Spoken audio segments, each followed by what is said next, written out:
J'ai peur que mon enfant ne m'aime pas. Y a-t-il un amour plus puissant que l'amour parental? Ma réponse en tant que maman de 2 garçons et coach en parentalité et adolescence ne peut être que non. Lorsqu'on devient parent, on bascule dans un autre monde, on ne revient jamais en arrière. Nos enfants, on les aime plus que tout, ils nous aiment également et en même temps, ils nous mettent à l'épreuve. Cette peur d'être détesté par ses enfants est un sujet tabou et pourtant plus courant qu'on ne le pense. Elle peut être bien ancrée ou superficielle. Dans tous les cas, dans cette vidéo, je te donne des façons concrètes d'agir pour pouvoir la surmonter. Et avant ça, je t'explique l'origine de cette peur. La peur de ne pas être aimé par son enfant surgit en général après un conflit assez puissant. Et les mots peuvent aller très loin. Ton ado peut par exemple te dire je t'aime pas. Un enfant plus jeune va préférer dire je t'aime plus ou je préfère papa. Et dans tous les cas, ça fait très mal. Parfois, c'est la porte qui va se claquer, pas de mots, mais une attitude qui blesse. Et parfois encore, aucun mot cette fois, aucune porte qui se claque, mais ton enfant va commencer à prendre ses distances. Et toi, tu vas l'interpréter comme un désamour. Dans ton corps, à ce moment-là, tu as ton cœur qui se pince, ton estomac qui est noué. C'est vraiment terrible d'imaginer de perdre l'amour de son enfant. En réalité, ce que tu vis comme une douleur ou un échec n'est que le lot de la parentalité. Et oui, tous les parents en passent par là. Je ne connais pas un parent que j'ai suivi en coaching. D'ailleurs, je fais une parenthèse. Si tu as besoin de traiter une problématique rapidement, je t'offre un appel gratuit de 15 minutes. Tu as mon WhatsApp en description. Et si jamais, je peux te suivre toi ou ton ado en coaching privé. Je disais donc, en coaching, lorsque je suis des parents, il y a toujours un moment où il va te dire, bah, voilà, tu vois Isabelle, là j'ai l'impression qu'il a commencé à moins m'aimer et cetera ou vraiment on est dans un conflit où on ne pourra pas revenir en arrière. Il y a toujours ce sentiment très important. Toi, est-ce que tu te rappelles même à un moment avoir détesté tes parents? Pour un petit truc, peut-être que tu avais pas payé le coiffeur au moment où tu en avais besoin ou quelque chose de plus profond. Alors attention, je parle de détester ses parents de façon saine. Je ne parle pas, des jeunes qui, eux, sont dans un cercle toxique de la parentalité et qui vont devoir, à l'âge adulte, c'est peut-être ton cas, faire un travail pour pouvoir, mettre à distance des parents qui donc ont été toxiques. Retiens plus que tout que les mots de ton enfant dépassent sa pensée et c'est scientifiquement prouvé. En réalité, le cerveau humain est terminé, autour de 25 ans. Avant cela, ton enfant n'a pas tout pour pouvoir réagir de façon raisonnable, d'accord? Son cortex n'est pas terminé. Donc il va avoir des réactions qui sont mues par les émotions. Donc forcément, quand toi, tu as envie de dire à ton enfant: «J'en peux plus de toi, j'ai envie de te vendre», et ben tu vas pas le dire parce que ton cerveau va te dire: «Mais non, c'est n'importe quoi. Tu l'as pensé là, mais c'est pas ce que tu ressens réellement, c'est pas ce que tu penses réellement». Ton enfant, lui, n'a pas de filtre. Donc en fait, ça va vraiment passer par des, paroles blessantes. Mais ces paroles blessantes relèvent, comment dire? Un niveau d'agacement, une émotion, mais en aucun cas un rejet de ta personne. Retiens bien que lorsque ton enfant te lance «je te déteste», il ne te déteste pas toi, il déteste la règle que tu as fixée. Eh ben oui, ton rôle de parent, c'est un peu d'être un flic, hein. Tu établis des cadres, l'heure du dodo, ce qu'il a le droit de manger, ce que ta fille a le droit de porter comme vêtements, et cetera, le temps d'écran et j'en passe. Donc c'est ton rôle de parent et le rôle de ton enfant en tant qu'adulte en construction, c'est de tester tes limites.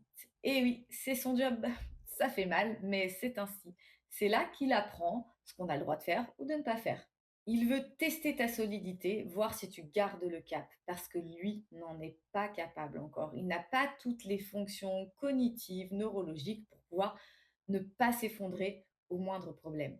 Je me rappelle quand j'étais encore professeure, j'avais des jeunes filles en troisième qui me demandaient de sortir de la classe parce qu'elles avaient un chagrin d'amour. Mais c'était tellement submergent pour elles qu'elles ne pouvaient pas rester en classe. On aurait presque eu envie de leur dire: «Non mais quand même, non, on ne peut pas dire ça à un ado» parce que réellement, Comme je te le disais tout à l'heure, il n'a pas toutes les fonctions qui lui permettent de gérer ses émotions comme on le fait à l'âge adulte. Donc en fait, il essaye de voir si toi, tu es là pour garder le cap, pour être solide pour lui. Donc c'est ton rôle, il faut que tu y arrives, même face à des paroles qui peuvent te faire mal. Ainsi, la prochaine fois que ton fils ou ta fille t'affirmera qu'il ne t'aime plus, ou alors claque la porte, ou se met à distance de ta personne, la traduction, c'est je suis en colère, suis triste, j'ai besoin d'aide, j'ai besoin d'être entendu. Il faut vraiment que tu entendes ces paroles derrière le fait qui vient de se produire. Deuxième partie, les solutions concrètes. Je vais t'en donner 4. Première chose, tiens toujours la règle que tu as fixée, surtout si tu penses qu'elle est légitime. Attention toutefois, à certains âges, la règle doit évoluer. Et là, bah, il n'y a pas de règle commune. C'est-à-dire que c'est à toi de juger s'il est temps de laisser sortir ta fille ou s'il est temps d'augmenter le temps d'écran de ton fils.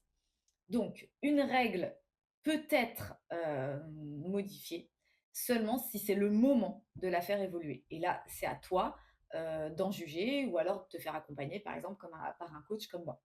Dans tous les cas, si tu penses que la règle est encore d'actualité, tu la gardes. C'est très important, ça sécurise ton enfant. Tiens le cap parce que, comme je te l'ai expliqué tout à l'heure, ton jeune, lui, en est incapable.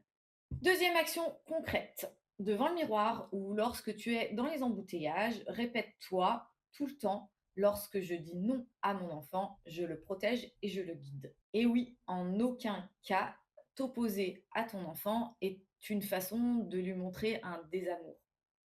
C'est ton rôle de parent. Si tu ne lui apprends pas les limites, qui le fera? Alors, tu te répètes cette phrase, tu cesses de culpabiliser et tu endosses pleinement ta parentalité.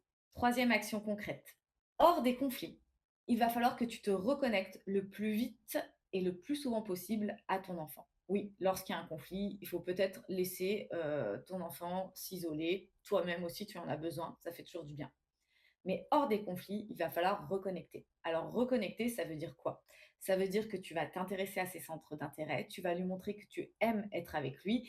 Et si ses centres d'intérêt, bah, c'est regarder en ce moment des vidéos sur TikTok, et ben dis-lui, tiens, qu'est-ce que tu regardes en ce moment sur TikTok? Qu'est-ce qui te fait rire?